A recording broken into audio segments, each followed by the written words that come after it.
आज का session start करते हैं और आज हम सीखने वाले हैं एरे और लूप्स के बारे में।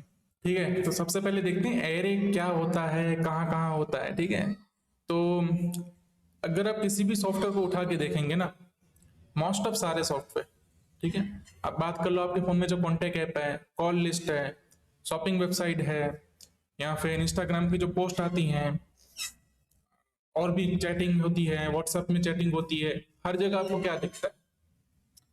हर जगह दिखता है लिस्ट ऑफ डेटा।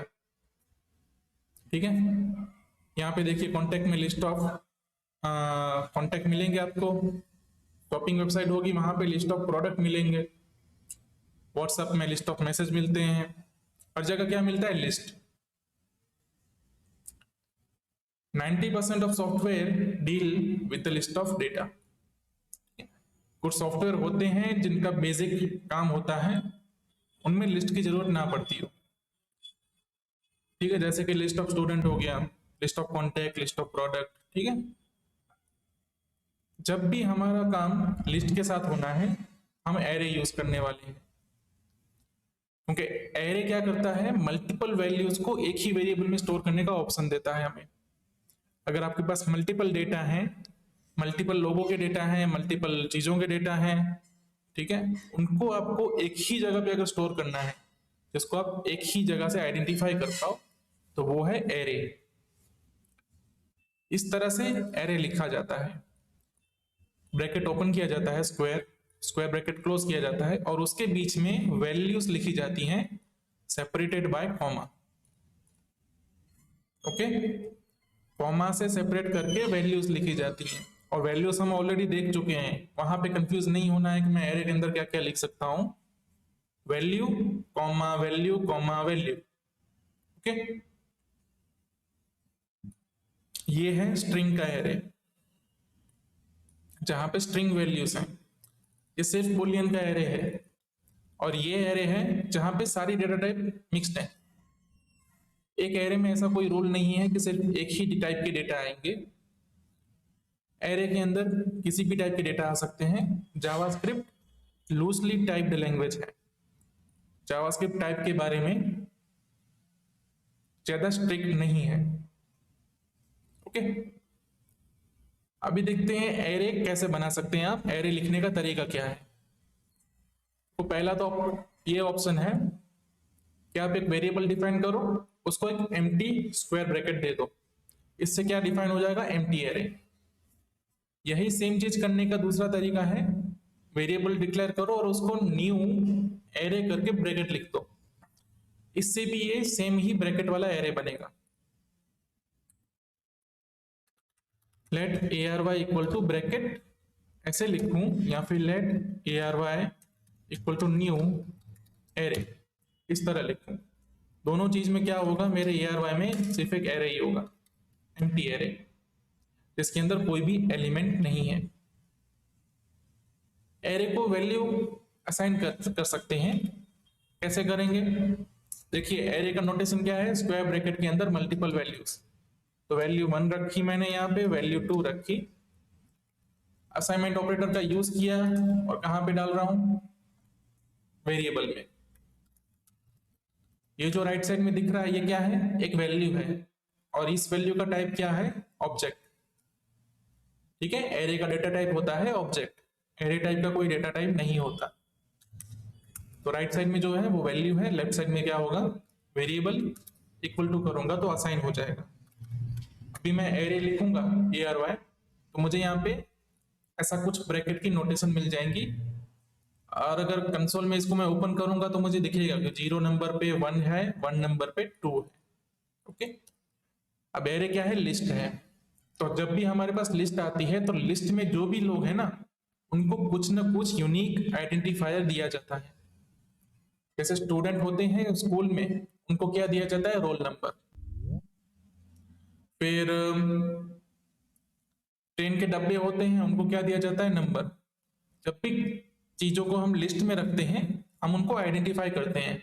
अगर हमारे पास कुछ भी आइडेंटिफिकेशन ना हो ना, मतलब लाइन में मान लो 4 लोग बैठे हैं, तो हम क्या बोलेंगे? वो पहला वाला, वो दूसरा वाला, वो तीसरा वाला। लेकिन हमें उनको आइडेंटिफाई करने के लिए कुछ ना कुछ तो चाहिए। तो वो जो पहला वाला, दूसरा वाला, तीसरा वाला करते हैं, वो क्या हो जाता है, उनका इंडेक्स, उनका नंबर कि भाई कौन सी पोजीशन पे है वो। तो वैसे ही एरे के पास होता है इंडेक्स, और इंडेक्स स्टार्ट होता है 0 से। ओके, तो देखो ये क्या हुआ, ARY3 उसने डिक्लेयर करके वैल्यू एरे में सीधा सीधा डाल दी। अब ये सेम ही चीज करने का नीचे दूसरा तरीका दिया गया, ARY डिक्लेयर कर दो, उसको एम्प्टी डिक्लेयर करो, और वैल्यू 1 बाय 1 इंडेक्स पे जा जाके रखो। ऐसा भी कर सकते हैं हम। Let A2 equal to empty array, ठीक है। फिर मैं लिखूंगा A2, उसके बाद ब्रैकेट। देखिए ये ब्रैकेट क्या है, वेरिएबल के साथ आ रहे हैं, है ना। वेरिएबल भी नहीं बोलूंगा मैं इसको, ये एक एक्सप्रेशन है। एक्सप्रेशन के बाद जब ऐसे स्क्वायर ब्रैकेट लगे, इसका मतलब हम एरे का कोई एलिमेंट एक्सेस करने की कोशिश कर रहे हैं। और इन ब्रैकेट के बीच में हमें क्या डालना है, इंडेक्स। तो अगर मैं इंडेक्स 0 डालता हूं तो मुझे पता लगेगा इस पर्टिकुलर इंडेक्स पे कौन सी वैल्यू है, और बाय डिफॉल्ट जिसकी कोई वैल्यू नहीं है उसकी वैल्यू अनडिफाइंड है। ये बात हमेशा याद रखनी है। A2 की 0 इंडेक्स पे वैल्यू हम 1 स्टोर करा देते हैं। अभी मैं A2 को प्रिंट करूंगा तो मुझे मिलेगा एक वैल्यू है और वो वैल्यू 1 है। वैसे ही मुझे अगर दूसरी वैल्यू प्रिंट करानी हो, दूसरी वैल्यू एरे में ऐड करनी हो, तो मैं लिखूंगा इंडेक्स 1 वैल्यू 2 लिख दूंगा। अब जब मैं ये एरे को प्रिंट करवाऊंगा तो मुझे इसमें 2 वैल्यू मिल रही हैं। और अगर मैंने A0 पे कोई और वैल्यू डाल दी तो वो क्या होगा, ओवरराइट हो जाएगा। अब ये एरे प्रिंट करने पे क्या मिला, न्यू वैल्यू, ठीक है।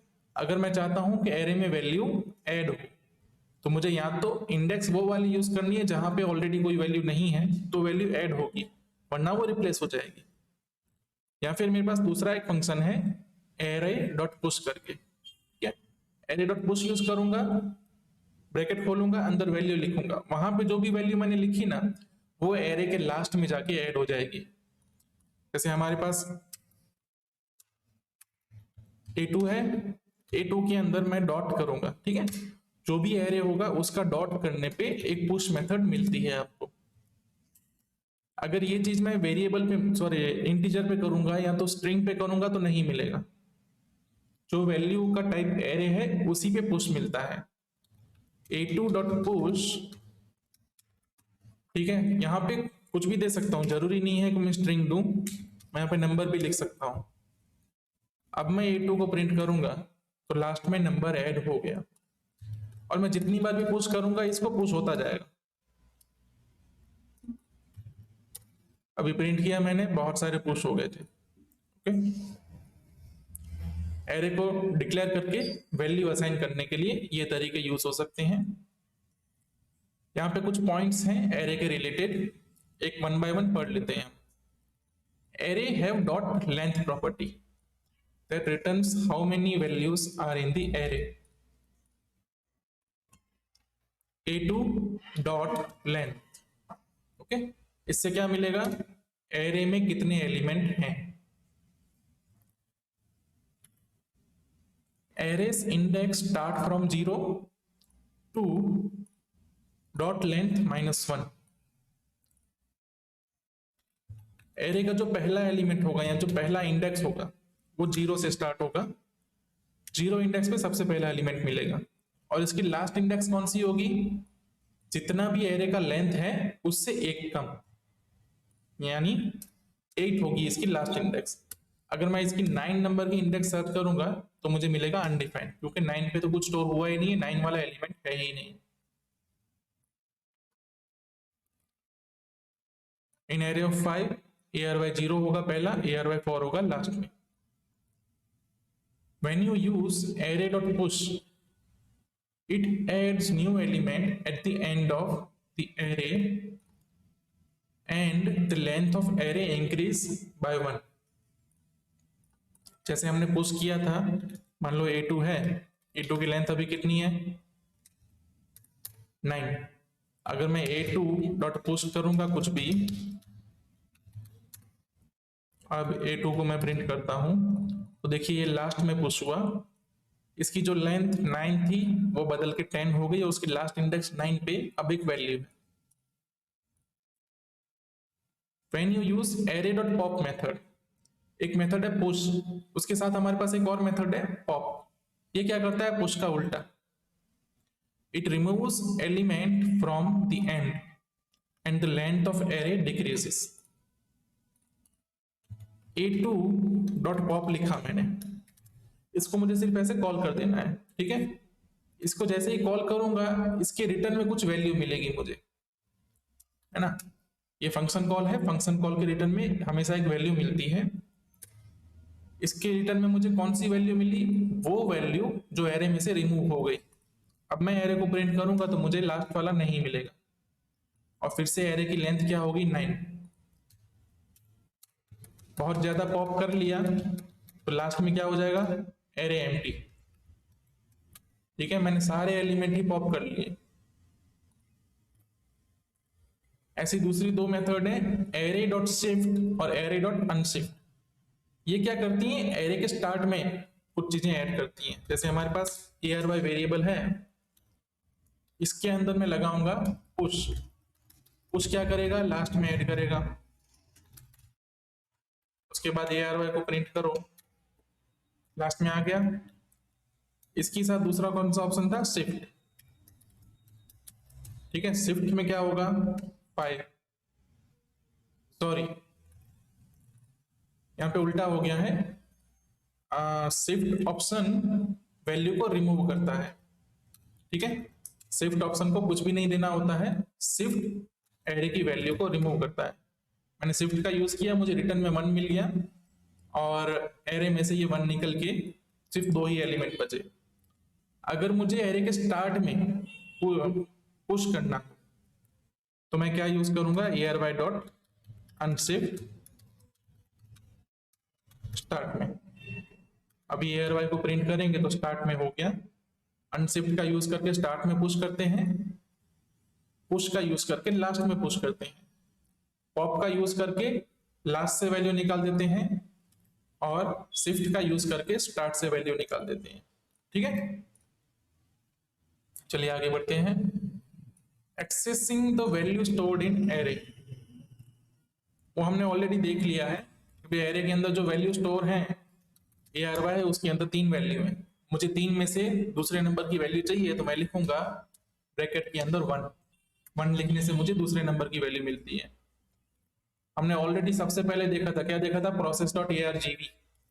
ओके, नोड में ये जो प्रोसेस डॉट argv है, ये क्या है? ये एक एरे है। ओके, इसके अंदर 0 इंडेक्स से ही वैल्यू स्टार्ट होती है, लेकिन 0 इंडेक्स पे क्या मिलेगा? कमांड मिलेगा, जो कमांड का यूज करके नोड रन हुआ है। आर्ग्यूमेंट 1 पे मिलेगा फाइल का नाम, और आर्ग्यूमेंट 2 पे मिलेगा जो फर्स्ट आर्ग्यूमेंट हमने पास किया।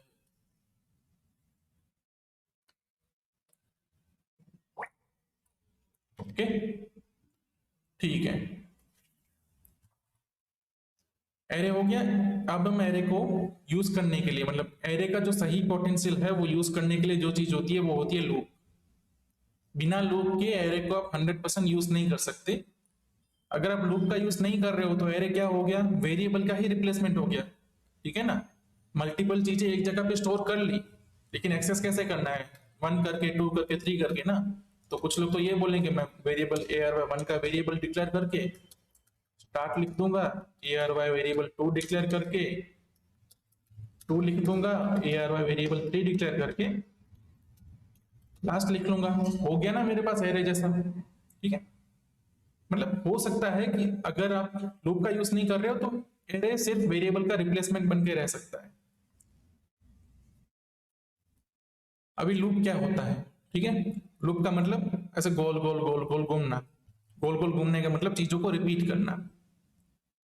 To repeat a block of code, code block की हमने बात की। कर्ली ब्रेसेस के अंदर जो होते हैं वो कोड ब्लॉक्स होते हैं। For the desired number of time, हमें जितने चाहिए उतने नंबर ऑफ टाइम। इसका मतलब ये नहीं है कि मैं फिक्स रख सकता हूं तो 5 10, ठीक है, ये भी हो सकता है डिजायर्ड नंबर, या ये भी हो सकता है कि जब तक एक कंडीशन ना मैच हो जाए, ठीक है। जैसे कि अगर आपको गिना जाए, अगर आपको बोला जाए क्लास में जितने भी स्टूडेंट बैठे हैं उन सबको गिनो, तो आप क्या करोगे, काउंटिंग करना स्टार्ट करोगे लूप में। स्टूडेंट को देखा, काउंट प्लस किया, स्टूडेंट को देखा, काउंट प्लस किया, स्टूडेंट को देखा, काउंट प्लस किया। कब तक करोगे, जब तक कोई स्टूडेंट रह नहीं जाता। ये भी एक लूपिंग से हो सकता है। JavaScript provides different type of looping mechanism. Looping अलग अलग टाइप से प्रोवाइड होती है जावास्क्रिप्ट में। Mostly the looping is used in conjunction with the array. Looping mostly array के साथ ही यूज होती है। Because to access all element of array some sort of loop is required। अगर आपको एरे के सारे एलिमेंट पे कुछ चीज करनी है, वो एलिमेंट भले ही आपको डिस्प्ले करवाने, प्रिंट करवाने, तो आपको क्या चाहिए होगा, लूप। किसी न किसी लूप का सहारा लेके ही आप पूरे एरे पे ट्रेवर्स कर पाओगे। इसको क्या बोलते हैं, एरे को ट्रेवर्स करना, एरे पे घूमना, एरे के हर एक एलिमेंट पे कुछ ऑपरेशन करना। An array without loop is not much useful, ठीक है। And loop without array is just playing with a number. अगर आप बिना एरे का लूप यूज कर रहे हो, इसका मतलब आप सिर्फ नंबर के साथ खेल रहे हो। चलो, तो देखो सबसे पहले हमारे पास आती है फॉर लूप, सबसे simple loop. Repeat the code for given number of time, ठीक है। यहां पे कितनी बार रिपीट करना है वो फिक्स है, वो हम फिक्स करके देंगे। फॉर लूप का सिंटेक्स क्या है, फॉर का कीवर्ड लिखना है, जैसे हमने इफ का कीवर्ड लिखा था। उसके बाद ब्रैकेट ओपन करने, ब्रैकेट क्लोज करने, और फॉर लूप का कोड ब्लॉक। अब फॉर लूप के अंदर 3 स्टेटमेंट आएंगे, ठीक है। ये 3 चीजें हैं, उनको क्या बोलेंगे, 3 statement. Statement 1, statement 2 and statement 3। जो यहाँ पे दूसरे नंबर की चीज है वो एक्सप्रेशन है, ठीक है। वो स्टेटमेंट बिल्कुल स्टेटमेंट नहीं है, वहां पे एक्सप्रेशन होना चाहिए जो कुछ बुलियन रिटर्न करेगा।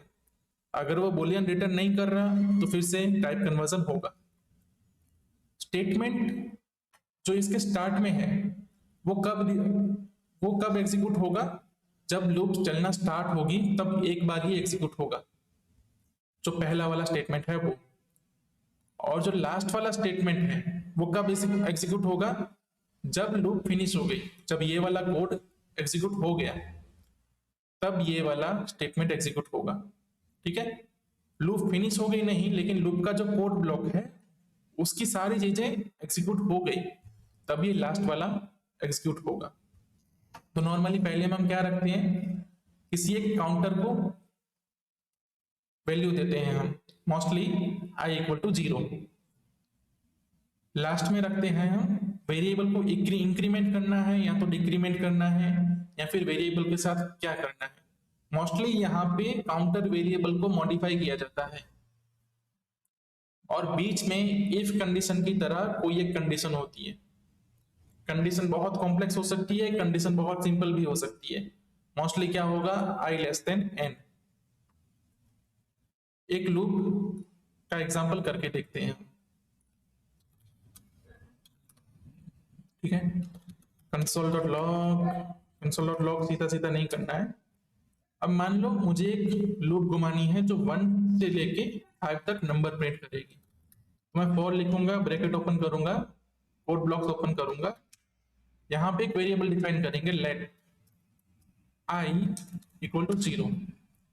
इसको आप 0 से स्टार्ट करो, 1 से स्टार्ट करो, 25 से स्टार्ट करो, चल सकता है। डिपेंड करता है कि आपको जो i चाहिए उसकी वैल्यू क्या चाहिए, ठीक है। i लेस देन n ऐसा लिखा मैंने, और यहाँ पे लिखूंगा i प्लस प्लस। अब यहाँ पे n मेरे पास क्या है, कुछ भी नहीं है, n को मैंने डिफाइन ही नहीं किया है, n में तो कुछ नहीं है फिलहाल, तो मुझे n डिफाइन करना पड़ेगा। n को डिफाइन भी कर सकता हूँ या तो सीधा सीधा लिख दूं 5, ओके। अभी देखते हैं ये कैसे काम करता है। पहले ये होगा i इक्वल टू 0, मतलब आई के अंदर क्या वैल्यू आ गई, 0 आ गई, कंडीशन चेक होगी, ठीक है। पहला ये स्टेटमेंट एग्जीक्यूट होके कंडीशन चेक होगी, आई लेस देन 5, क्या ये कंडीशन ट्रू है कि नहीं है, आई लेस देन 5, क्योंकि आई की वैल्यू क्या है 0, आई लेस देन 5 तो ट्रू रहेगा। और लास्ट में जो आई प्लस प्लस है वो अभी एग्जीक्यूट नहीं हो रहा, अगर ये ट्रू रह गया ना तो इफ कंडीशन की तरह ही काम करेगा, ये ट्रू मिला, अंदर जाओ, अंदर का कोड एग्जीक्यूट करो, आई इक्वल टू आई ऐसा लिख दिया मैंने, ठीक है। ये कोड एग्जीक्यूट होने के बाद ये वाला स्टेटमेंट एग्जीक्यूट होना है, आई प्लस प्लस, आई प्लस प्लस का मतलब आई को 1 से इंक्रीमेंट कर दो, आई प्लस इक्वल टू 1 हो जाएगा। अब फिर से ये वाला स्टेटमेंट एग्जीक्यूट नहीं होना है, क्योंकि ये एक बार एग्जीक्यूट होता है वो हो चुका। अब ये वाला स्टेटमेंट, ये वाली कंडीशन फिर से चेक होगी, आई लेस देन 5, आई 5 से कम है कि नहीं है, पहले 0 था अभी 1 हो गया, 5 से कम ही है, ठीक है। ये फिर से एग्जीक्यूट करेगा, फिर से प्लस प्लस होगा, फिर से कंडीशन चेक होगी, कब तक, आई 4 हो गया तब तक ये कंडीशन चेक होगी, ट्रू होगी, ठीक है। ट्रू होने के बाद ये एग्जीक्यूट होगा, 4 प्रिंट हो जाएगा, उसके बाद आई प्लस प्लस होके आई क्या बन जाएगा 5, जैसे ही आई 5 बन गया ये कंडीशन हो जाएगी फॉल्स, ये कंडीशन फॉल्स होते ही नीचे वाला स्टेटमेंट एग्जीक्यूट होगा, ठीक है। जब तक ये कंडीशन ट्रू रहेगी तब तक लूप चलती रहेगी, और अगर गलती से हम यहां पे कुछ नहीं लिखते, ठीक है, हम यहां पे किसी चीज को भी प्लस प्लस नहीं कराते, तो कौन सी सिचुएशन आएगी, इनफाइनाइट लूप। अब ये लूप कभी नहीं रुकने वाली, क्योंकि इसके ब्रेक ही हमने फेल कर दिया। इसको ब्रेक कैसे लगते थे, ये कंडीशन को फॉल्स करवा के, हमने उस कंडीशन को फॉल्स करवाने का रास्ता ही खत्म कर दिया। अगर हम यहाँ पे कुछ नहीं लिखते, यहाँ पे कंडीशन अगर नहीं, मतलब अगर यहाँ पे काउंटर वेरिएबल नहीं बदल रहा है, काउंटर वेरिएबल लूप के अंदर भी बदले ना, कहीं भी बदले, आई प्लस प्लस अगर यहां भी हो जाए तब भी सही है, तब भी क्या होगा, कंडीशन तो चेक होती रहेगी, कंडीशन बदलती रहेगी, ठीक है। इसको हम एग्जीक्यूट करके देखते हैं कैसा चलता है ये, नोड कोड फॉर, ठीक है, फॉर लूप चली, आई इक्वल टू 0, 0 था तब प्रिंट हुआ, 1 था प्रिंट हुआ, 2 प्रिंट, 4 प्रिंट हुआ, ठीक है। अगर मैं चाहता हूं कि मेरे नंबर 1 से लेके 5 तक प्रिंट हो, ये 0 से लेके 4 तक हुए हैं, तो मुझे क्या करना है, यहाँ पे 1 आई प्लस 1 कर देना है, इसको फिर से एग्जीक्यूट करूंगा, अब 1 से लेके 5 तक प्रिंट हो गया, ठीक है। मोस्टली यहाँ पे 0 लिया जाता है और यहाँ पे लेस देन का ऑपरेटर लिया जाता है और यहाँ 5 रहेगा। इससे क्या है, पता लगता है कि भाई ये 5 टाइम एग्जीक्यूट होनी है। अगर यहाँ में इक्वल टू कर दूंगा तो ये 6 टाइम एग्जीक्यूट हो जाएगी, क्यों, क्योंकि लास्ट वाली कंडीशन जब 5 बनेगा, जब इंडेक्स, तो 5 greater sorry less than equal to में इक्वल टू वाला कंडीशन ट्रू हो जाएगा। अगर आपको यहाँ पे लेस देन इक्वल टू रखना हो तो आप आई को 1 रख सकते हैं, इससे क्या होगा, फिर से ये 5 पर एग्जीक्यूट होना चालू हो जाएगा, यहां से +1 निकाल दो तो सेम चीज हो गई, 1 से लेके 5 तक प्रिंट हो गए, ठीक है। ये हो गया सिंपल फॉर लूप का एग्जीक्यूशन। अब यहाँ पे दूसरी लूप है वाइल लूप, ठीक है, और दूसरी है डू वाइल लूप, इन दोनों में छोटा सा डिफरेंस है। और जो वाइल लूप है और फॉर लूप है उनमें भी कोई खास डिफरेंस नहीं है। फॉर लूप के अंदर हमें 3 स्टेटमेंट लिखने थे एक ही लाइन में, अगर वाइल लूप को सक्सेसफुली चलाना है, ठीक है, तो वो तीनों स्टेटमेंट लिखने ही पड़ेंगे, भले ही उनको अलग अलग जगह पे लिखा जाए। लेकिन वाइल लूप उससे अलग कुछ कंडीशन में भी यूज हो सकती है, जैसे कि मुझे एक लूप चलानी है, कब तक चलाऊंगा मैं उसको, जब तक 8:32 ना हो जाए तब तक एक लूप चलाती रहनी है, ऐसा भी हो सकता है। तो उसके लिए क्या चाहिए, मुझे काउंटर वेरिएबल की जरूरत ही नहीं है, ठीक है, मैं काउंटर वेरिएबल पे डिपेंड करूंगा ही नहीं ना, क्योंकि मुझे पता ही नहीं है कितनी बार चलना है, वो तो मैं डिसाइड कर ही नहीं रहा हूँ। मुझे तो इसको देखना है कि जब तक ये 31 नहीं हो जाता तब तक चलना है। ठीक है,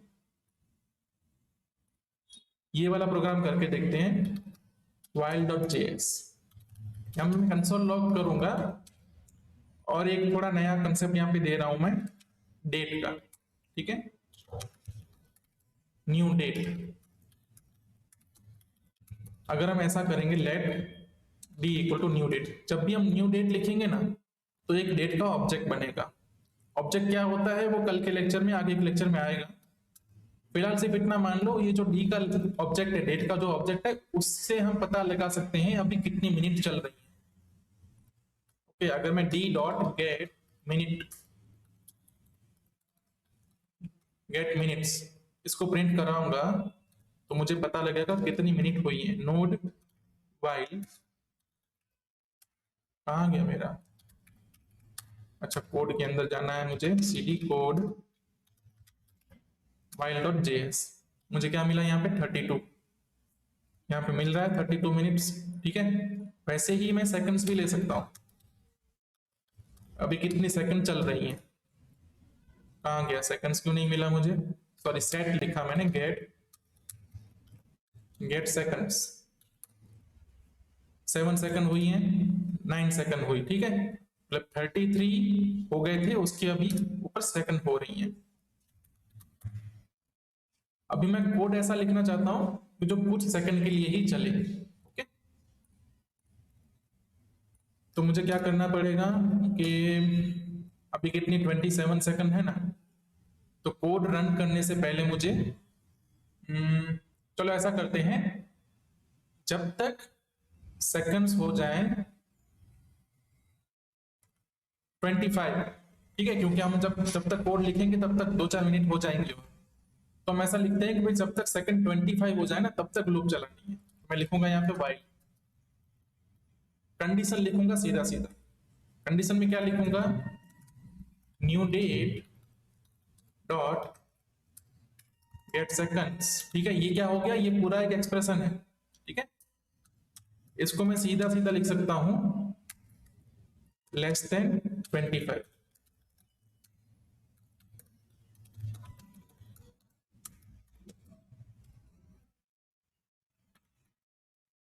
console.log it is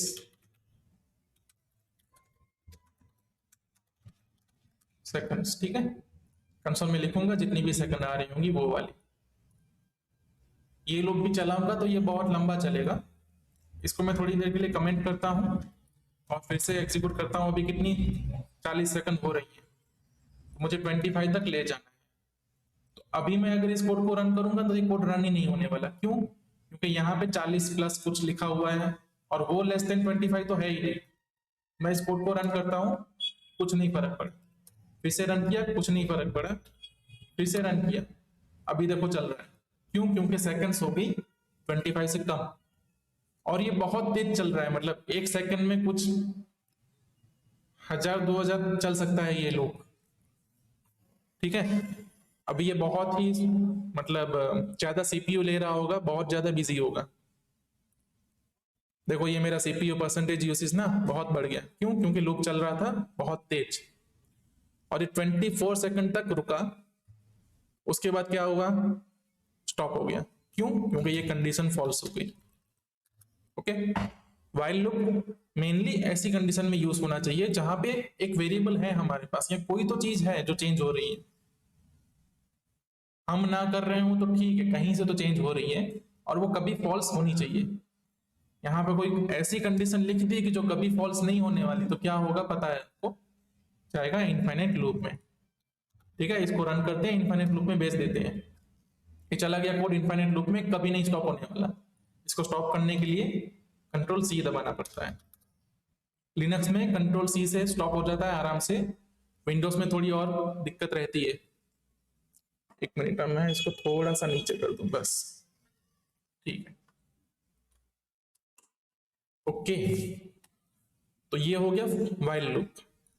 अभी दूसरा देखेंगे हम डू व्हाइल लूप, कि भाई डू व्हाइल लूप कैसे काम करती है। इसको मैं 25 की जगह बोल दूंगा 5 सेकंड। देखो वाइल लूप जो करती है वही डू वाइल करती है, लेकिन डू वाइल लूप क्या है, थोड़ी एडवांस है। डू वाइल बोलेगी मुझे कंडीशन वंडीशन चेक नहीं करनी, पहले मैं एग्जीक्यूट करूं, पहले मुझे कोड एग्जीक्यूट करना है, कंडीशन बाद में चेक करा लेना।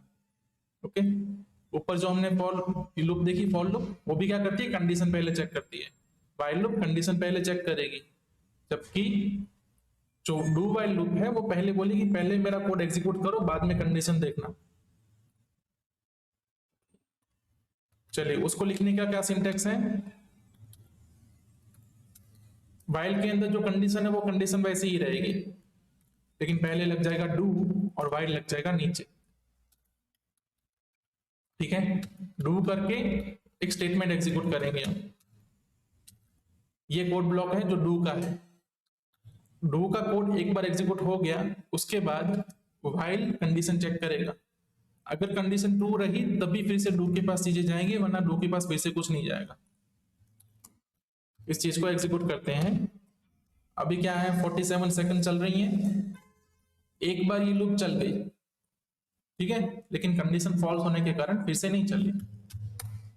57, अभी कंडीशन अपनी ट्रू होने वाली है, तो देखो ये लूप चल गई, बिल्कुल वाइल की तरह ही चलेगी, लेकिन कंडीशन बाद में चेक होती है। ओके, ये भी देख लेते हैं, अगर आपको फॉर लूप का ही काम करना है लेकिन वाइल लूप यूज करना है तो भी कर सकते हो, लेकिन इसका कोई मतलब नहीं बनता। जब काम ही फॉर लूप वाला करना हो तो फॉर लूप यूज करो ना। लेट आई इक्वल टू 0 यहां लिखना पड़ेगा, कंडीशन जो लिखते हैं वहां पे आई लेस देन n, आई लेस देन 5 यहां लिखनी पड़ेगी, और आई प्लस प्लस यहां लिखना पड़ेगा। बस, जो 3 स्टेटमेंट एक जगह पे लिखे जाते थे वो अगर अलग अलग जगह पे लिख दो वाइल लूप में, तो वो फॉर लूप वाला ही काम करेगी। प्रिंट करा देते हैं आई नोड वाइल, ठीक है। चलिए आगे हमारे पास एक और लूप है, फॉर इन लूप। जैसे हमने पहले बात की, लूप का किसके साथ यूज होना चाहिए, एरे के साथ। तो एरे के साथ जब लूप को यूज करना है, एक तो उसका ऑप्शन ये है,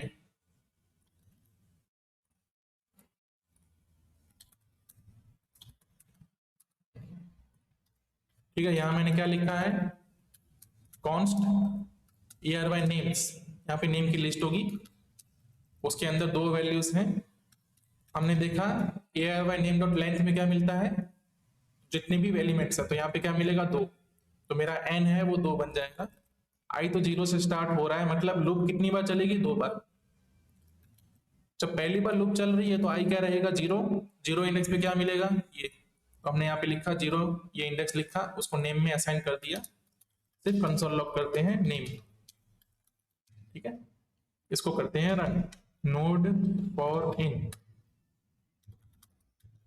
क्या मिला हमें, हमीर पहला और दूसरा लोहा, 2 बार कंसोल लगा, क्योंकि लूप की लेंथ कितनी थी, 2।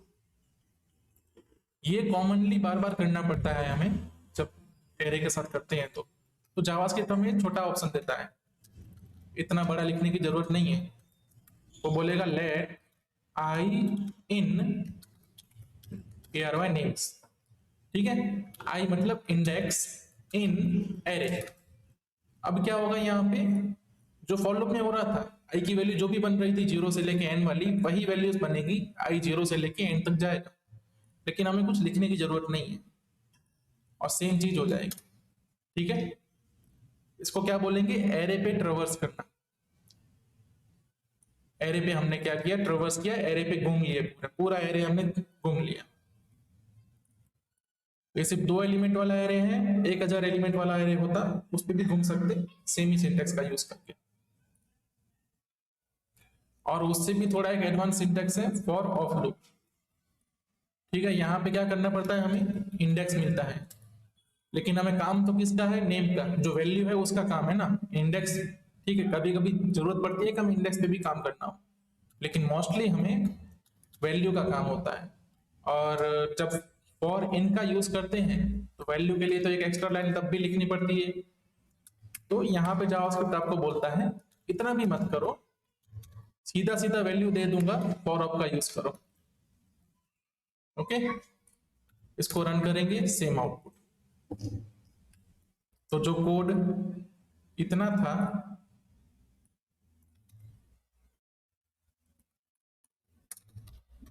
उसको इतना करने के लिए ये सब किया गया है। Okay, for of loop, for in loop हमेशा एरे के साथ यूज होगी, एरे पे ही चलेंगे, एरे के सिवा किसी और कॉन्टेक्स्ट में फॉर ऑफ या फॉर इन नहीं चलेंगे। फॉर इन लूप है वो ऑब्जेक्ट के साथ चलती है, वो जब ऑब्जेक्ट आएगा तब देखेंगे।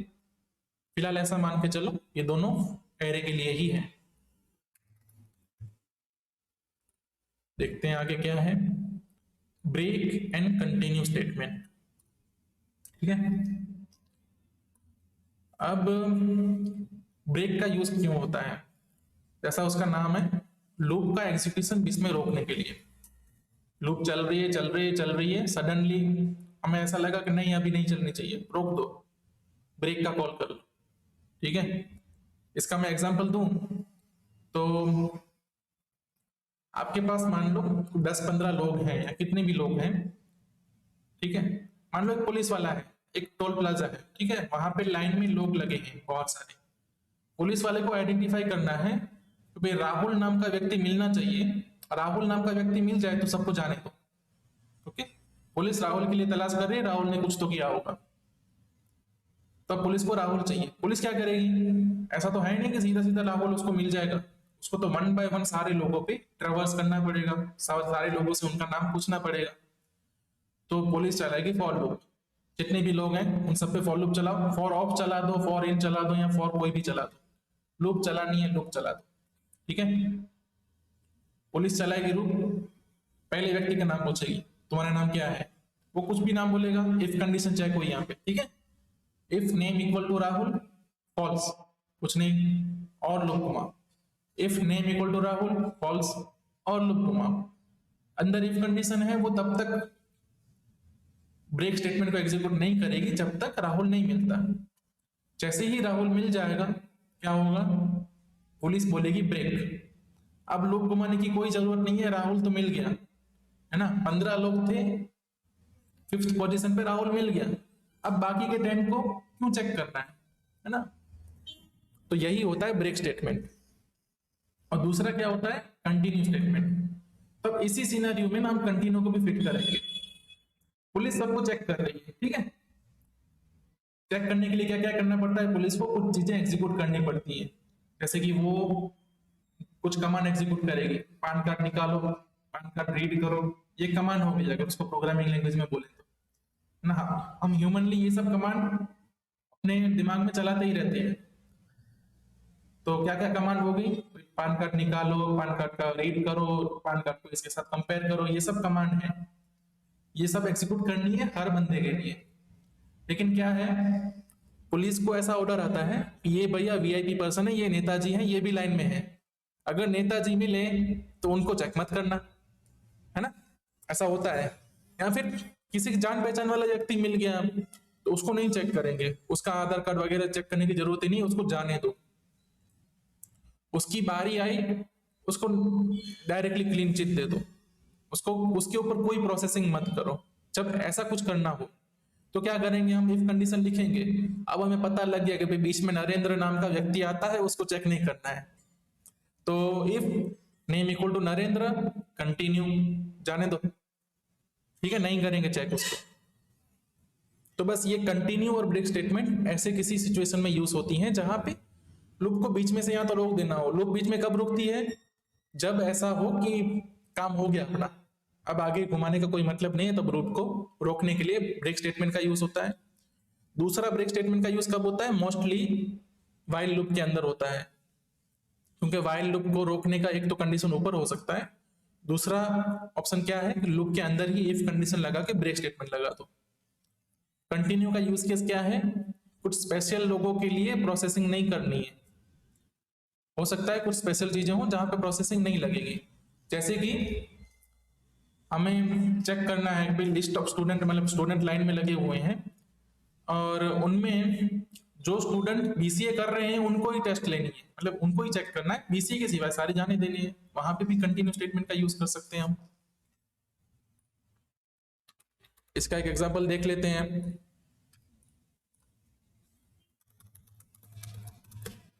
Break continue dot JS. ठीक है, पहले तो कुछ लिस्ट बनाते हैं। ARY नेम्स इक्वल टू कौन कौन आएगा, ऊपर नेम थे मेरे, ले लेता हूं मैं। ठीक है, युवराज, राहुल, ये सब आ गए। अरे यार सीधा सीधा एरे है। ठीक है, चलो ये सारे नेम आ गए। अब भी इसमें कौन कल्प्रिट है, राहुल था ना, राहुल को रख देते हैं बीच में, भाई हमें राहुल को ढूंढना है। फॉर लूप चलाएंगे, कौन सी लूप चलाएंगे, for name of ARY names. एक बार कंसोल लॉग करके देखते हैं। ठीक है, note break and continue statement, सबका नाम आ रहा है। उसके बाद क्या करेंगे, if name equal to Rahul. Okay, strictly check करना है, अगर नेम इक्वल टू राहुल है तो क्या बोलो, कंसोल डॉट लॉग राहुल मिल गया, और उसके बाद लिख दो ब्रेक स्टेटमेंट। ओके, नीचे कंसोल लॉग लगाने की जरूरत नहीं है। क्लियर करके फिर से कोड को रन करता हूं। क्या हुआ, राहुल मिल गया। एक आध और कंसोल लॉग लगा के देखते हैं ताकि पता लगे कि क्या क्या हो रहा है। Console dot log checking name, भाई इसको चेक कर रहे हैं हम। चेकिंग युवराज, राहुल नहीं मिला। चेकिंग अल्केश, राहुल नहीं मिला। चेकिंग राहुल, राहुल मिल गया। ओके, अभी ऐसा सिनेरियो है कि ये जो अपने अल्केश भाई साहब हैं वो बहुत VIP पर्सन है, उनकी बहुत ऊपर तक पहुंच है।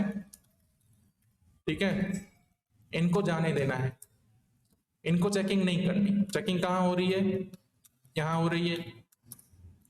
ऊपर इफ कंडीशन लिखनी पड़ेगी, अगर नीचे इफ कंडीशन लिख दी मैंने फिर तो चेकिंग हो गई ना। चेकिंग होने के बाद क्या उसको जाने देना, चेकिंग होने से पहले कंटिन्यू करना, ये कंटिन्यू करना होता है। इफ नेम इक्वल टू, क्या नाम है भाई का, अल्केश। ठीक है, मैं क्या लिख लूंगा यहाँ पे, सीधा कंटिन्यू।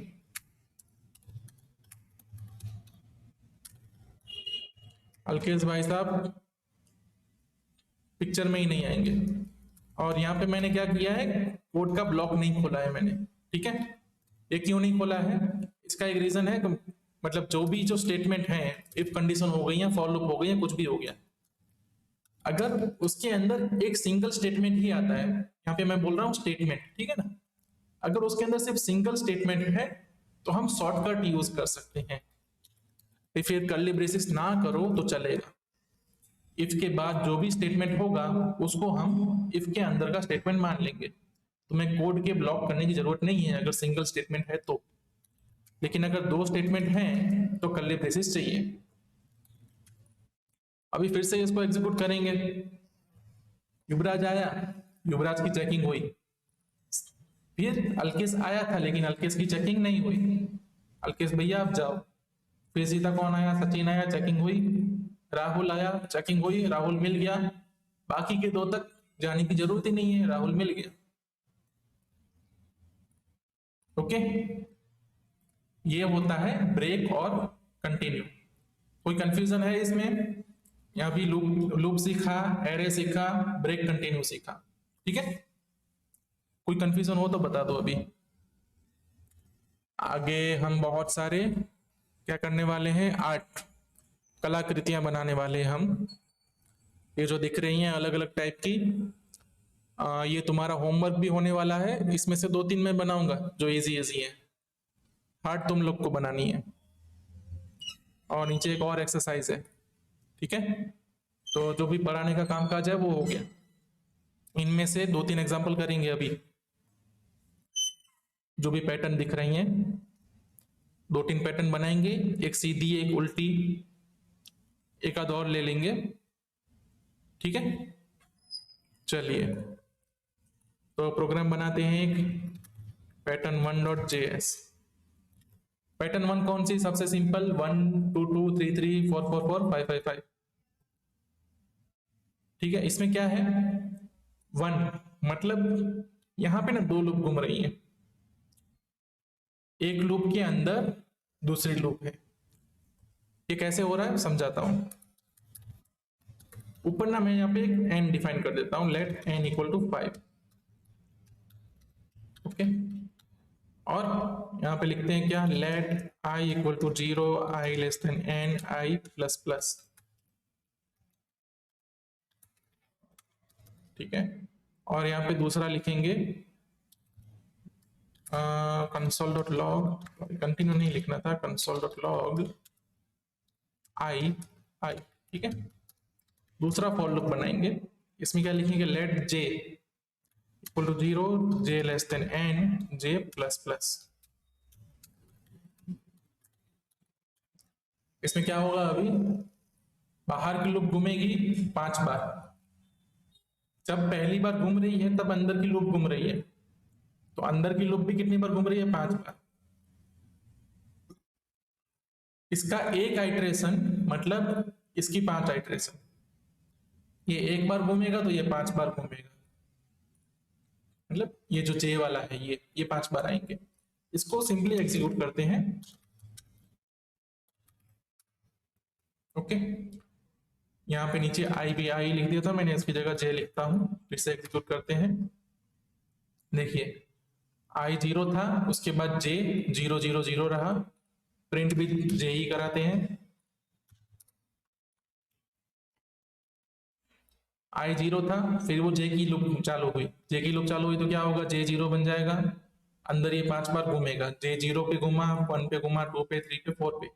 इसके बाद कोड यहां तक पहुंचा, कोड यहां तक पहुंचा, ये वाली कंडीशन चेक हुई, ये वाली कंडीशन आई वाली थी, कंडीशन ट्रू होनी थी, तो फिर आई 0 हुआ, 1 हुआ, 2 हुआ, 3 हुआ, 4 हुआ। ठीक है, अब यहाँ पे क्या होता है, कंसोल लॉग जो जब हम लिखते हैं ना, तो उसके साथ एक प्रॉब्लम है, वो हमेशा न्यू लाइन में प्रिंट करता है। और जब भी हमें ये पैटर्न बनानी है तो क्या हमें एक लाइन में मल्टीपल चीजें प्रिंट करनी है, तो उसके लिए हमें यूज करना पड़ेगा स्ट्रिंग कंकेटिनेशन। ऊपर मैं एक स्ट्रिंग डिक्लेयर कर दूंगा str equal to empty string, by default empty रहना है उसको। और जब भी मुझे कुछ प्रिंट करना होगा ना, तो मैं क्या करूंगा, स्ट्रिंग में प्लस कर दूंगा उसको, str प्लस इक्वल टू। ठीक है, अभी मैं प्लस ऑपरेटर हमने सबसे पहले देखा था, एक बार वो स्ट्रिंग के लिए यूज होता है। स्ट्रिंग में क्या करता है, वो दो स्ट्रिंग को जोड़ता है,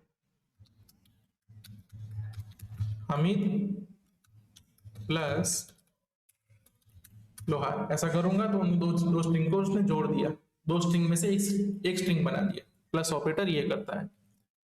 ओके, अगर मुझे इन दोनों के बीच में स्पेस चाहिए हो तो मैं एक और प्लस रखूंगा और स्पेस के साथ जोड़ दूंगा, तो मेरा फुल नेम ऐसे आ जाएगा। प्लस ऑपरेटर करता है स्ट्रिंग कंकेटिनेशन। एक वेरिएबल में अगर स्ट्रिंग है तो हम प्लस इक्वल टू का यूज करके वही काम कर सकते हैं, str equal to str plus, जो भी लिखना हो, इससे अच्छा है प्लस इक्वल टू लिख दो। ठीक है, प्लस इक्वल टू क्या करेंगे, जो भी प्रिंट करना है हमें, मान लो यहाँ पे क्या प्रिंट करना था हमें, आई। ओके, और आई की वैल्यू अगर मैं यहाँ बोलूंगा, आई लिख दिया मैंने यहाँ पे, तो ये क्या है, स्ट्रिंग की तरह ही कंसीडर होगा, आई की वैल्यू नहीं आएगी। एक बार इसको प्रिंट करके देखते हैं। ठीक है, और ये है जे जे।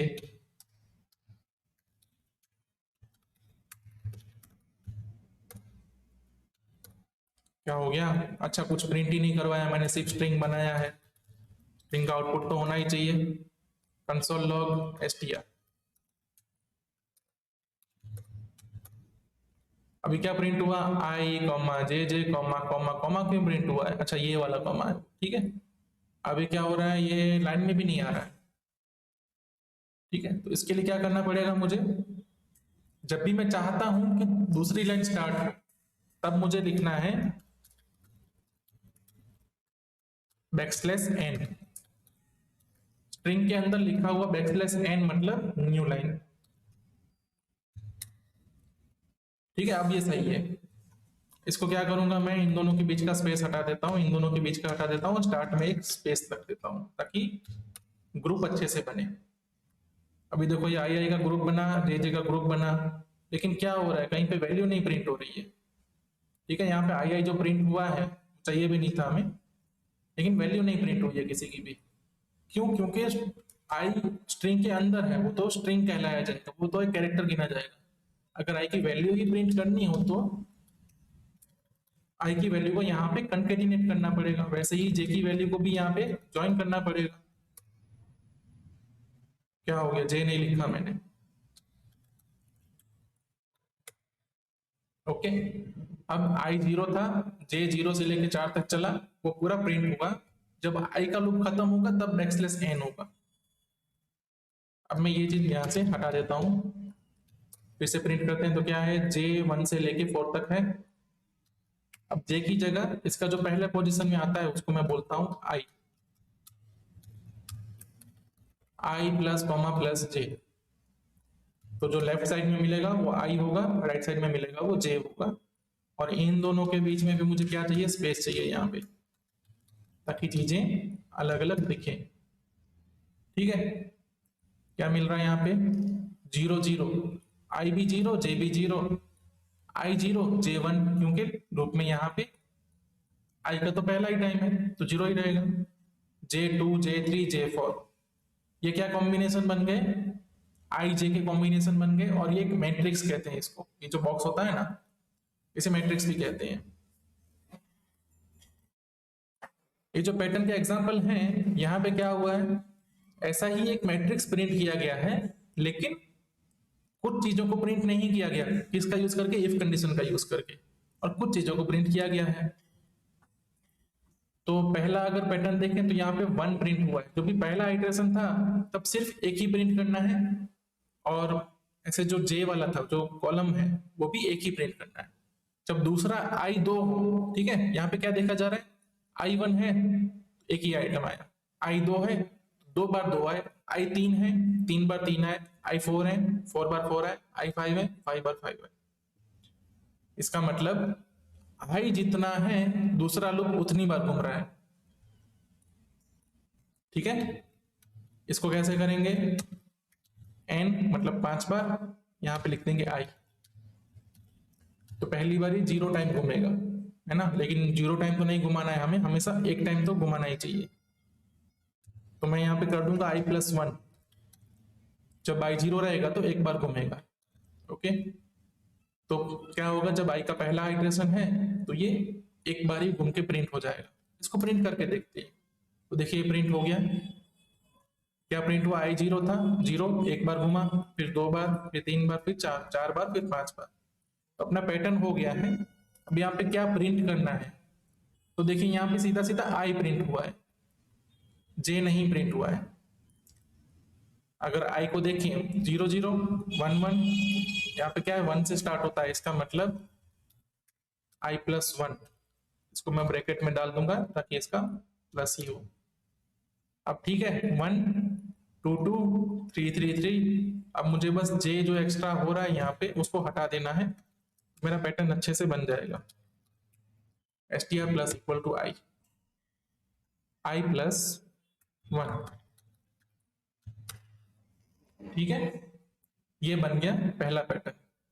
ऐसे पैटर्न में अगर सोचना है तो ऐसे ही सोचा जाता है। ये है कॉलम। कॉलम किसकी है? जो खड़ी होती है, जो ऐसे ही है वो कॉलम है। कॉलम का कंट्रोल है जे के पास, और जो रो है उनका कंट्रोल है आई के पास। ठीक है, अब देखें यहाँ पे एक और पैटर्न होगी, ये वाली। ये क्या है? उल्टी है। पहले 5 एग्जीक्यूट करो, लास्ट में सिर्फ एक ही, मतलब पहले 5 बार गिन लो, लास्ट में एक बार गिनो। और यहाँ पे नंबर्स भी अलग अलग हैं। तो पहले इसी को क्या करेंगे? उल्टा करने की कोशिश करेंगे। उल्टा कैसे कर सकते हैं? हमें पता है कि ये वाली लूप कितनी बार घूमेगी? जितनी बार आई बोलेगा। तो हमें आई की लूप को उल्टा घुमाना है। लूप उल्टा कैसे घूम सकती है? मैं बोलूंगा आई इक्वल टू बाय डिफॉल्ट 5। पहले ही आई को 5 बोल, कंडीशन क्या रखूंगा? आई कब तक, मतलब कंडीशन कब तक लूप घूमनी चाहिए? तो मैं कंडीशन ये रखूंगा, I less than equal to, sorry, I greater than equal to 1। I जब तक 1 या 1 से बड़ा हो तब तक ये लूप घुमाओ। और जो काउंटर वेरिएबल है वहां पे मुझे आई को माइनस माइनस करना है, क्योंकि आई मैंने अब 5 से स्टार्ट करके 1 तक लेके जा रहा हूँ। पहले मैं करता था 0 से स्टार्ट करके 4 तक लेके जाता था, अब मैं 5 से स्टार्ट करके 1 तक लेके जा रहा हूँ आई को, और ये लूप घुमाएंगे तो ये उल्टा हो गया। अब यहाँ पे हमने जो +1 करके रखा है इसको हटा देंगे, क्योंकि हमारी लूप 5 से लेके 1 तक घूम रही है। 5 5 5 5 1 1 एक और प्लस था यहाँ पे, उसको भी हटा देंगे। हो गया ये चीज उल्टा। अब इसके अंदर क्या है ये देखिए, ये भी उल्टा घूम रहा है, जे भी उल्टा घूम रहा है ना, जे सीधा घूम रहा था, अब जे भी उल्टा घूम रहा है। तो जे को उल्टा कैसे घुमाएंगे? तो जो आई के साथ किया वो जे के साथ करेंगे। जे कब से स्टार्ट किया हमने? 5 से स्टार्ट किया। आई को हम सॉरी जो जे की लूप है तो जे की कब से स्टार्ट करेंगे? आई से स्टार्ट कर लेंगे। कब तक ले जाएंगे भाई? J less than J greater than equal to 1। I से स्टार्ट करके 1 तक लेके जाना है, और जे माइनस माइनस आई क्या बनेगा? सबसे पहला 5, तो जे 5 हो जाएगा, 5 बार घूम जाएगा, और हम प्रिंट कराएंगे जे। अब हो गया 5 4 1 2 3 5 5 4 3 2 1 4 3, यही वाला लूप होगा यहाँ पे भी। ओके ठीक है, ये क्या हो गया? ये वाली पैटर्न जो है, जो यहां से लेके यहां तक जाती है, उनमें ज्यादा दिक्कत नहीं है। दिक्कत इसमें आएगी कब? ये राइट साइड वाली को कैसे करोगे? ठीक है, यहाँ पे क्या लॉजिक बनेगा? जो आपको नहीं दिख रहा है ना, वो भी एक ट्रायंगल है। मेरे पास कोई पेंटिंग वगैरह है, एक चीज मैं करके देखता हूँ, चलो।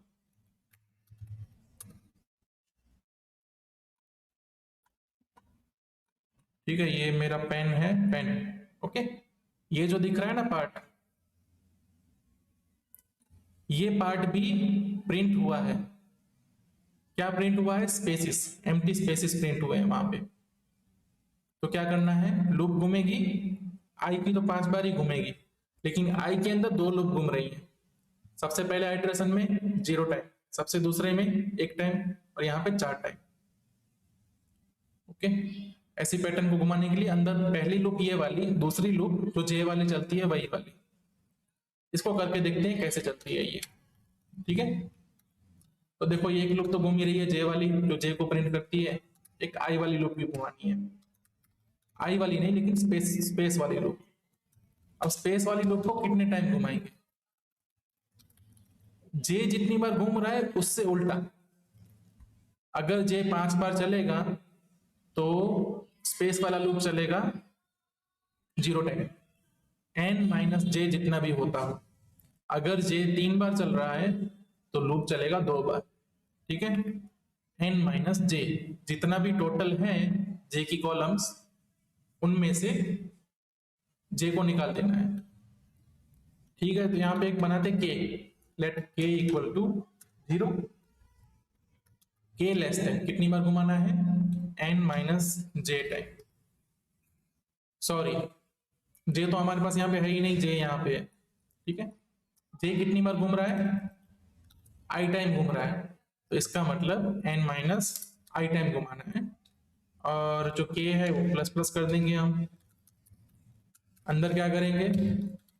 फिलहाल मैं क्या करता हूँ, ऐसे स्टार लिख देता हूँ ताकि पता लगे कि वहां कुछ प्रिंट हुआ। इसको एग्जीक्यूट करते हैं, क्या हुआ ये देखो, हो गया। जो खाली जगह दिख रही थी वहां पे स्टार रखा, स्टार हटा के मैं सिर्फ स्पेस रखूंगा, बन गया ये उल्टा पैटर्न। और दूसरा एक्सरसाइज जो आपको करके आना है कल, एक एरे है ऐसा, ठीक है, उस एरे का क्या करना है? अभी हमने जो किया ना वैसा ही मोस्ट ऑफ चीज करनी है। You are given an array that consist name of the people in row. Row में कुछ लोग बैठे हैं, उनके नेम है। From the given array you have to find Rahul exist in array. पहली चीज तो आपको ये प्रिंट करानी है कि राहुल एग्जिस्ट करता है कि नहीं करता। एरे में राहुल है, यस या नो, सिर्फ इतना ही प्रिंट करना है। Rahul exist equal to yes, Rahul exist equal to no, दोनों में से एक चीज होनी चाहिए। एरे के इनपुट बदले जा सकते हैं, जरूरी नहीं है एरे के इनपुट सेम ही रहो। अगर एरे के इनपुट बदलूं और उसमें राहुल ना हो तो आपका प्रोग्राम को राहुल नो बोलना चाहिए। Also print on which position Rahul exist. अगर राहुल है तो कौन सी पोजीशन पे है, अगर राहुल नहीं है तो आप उसको बोल सकते हो कोई पोजीशन ही नहीं होगी, आप जीरो पोजीशन नहीं बोल सकते, -1 दे सकते हो पोजीशन को। अगर राहुल नहीं है तो राहुल -1 पोजीशन पे है। Also print who is sitting left to the Rahul, Rahul के लेफ्ट में कौन बैठा है वो भी प्रिंट करो, विकास बैठा है, तो on left of the Rahul equal to Vikas होना चाहिए। Who was sitting at beginning of position, सबसे पहले कौन बैठा था, who was sitting right to the Vikas, Vikas के राइट में कौन बैठा है। हाउ मेनी पीपल आनी करो, कितने लोग हैं, ठीक है। एक एरे इनपुट में दिया जाएगा, आपको ये सब चीजें प्रिंट करके दिखानी है, एरे का एनालिसिस करना है ये। सर वो फॉर इन और फॉर ऑफ में क्या डिफरेंस है? फॉर इन और फॉर ऑफ में क्या डिफरेंस है, फॉर इन में तुम्हें मिलता है यहाँ पे आई, आई का मतलब क्या हुआ, इंडेक्स, ठीक है। Yes index sir. क्या था, जब हम फॉर लूप लिखते हैं तो ये आई इंडेक्स बन जाता है, okay. Yes index sir. Itself क्या होगा, नंबर, इंडेक्स वो वैल्यू नहीं है जो एरे के अंदर है, इंडेक्स तो सिर्फ उसका नंबर है ना। रोल नंबर यस का मतलब नहीं होता कि वो नेम है, नेम लेने के लिए क्या बोलना पड़ेगा, रोल नंबर पे जाके उसका नेम निकालना पड़ेगा। तो इसके लिए हम एक स्टेटमेंट लिखते हैं, नेम इक्वल टू जो जो भी चीज थी उसमें रोल नंबर डाल के नेम आ गया, तो आई मिलेगा, तो आई से क्या मिलेगा, नेम डिराइव करने के लिए ये एक्स्ट्रा चीज लिखनी पड़ेगी। Yes sir. फॉर ऑफ के अंदर आपको यहाँ आई नहीं मिलता, आई कहीं पे नहीं मिलता, हम रोल नंबर भूल जाते हैं, सीधा सीधा लोगों को भेजा जाता है, आपको सीधा सीधा यस नेम मिल जाएगा। अब यहाँ पे ये वाला लिखने की जरूरत नहीं है, सीधा नेम ही मिलेगा, नेम के साथ काम करो, लेकिन आई नहीं मिलेगा, ठीक है। स्टूडेंट का रोल नंबर क्या था ये पता नहीं लगेगा अगर आप फॉर ऑफ यूज कर रहे हो, अगर आप इन यूज कर रहे हो तो रोल नंबर पता लगेगा, रोल नंबर से स्टूडेंट लेके आना पड़ेगा। अगर आपका केस ऐसा है जहां पे रोल नंबर चाहिए तो फॉर इन का यूज करना है, अगर केस ऐसा है जहां पे स्टूडेंट के नाम से मतलब था तो फॉर ऑफ का यूज करना है, okay. Okay sir. Okay sir. ठीक है।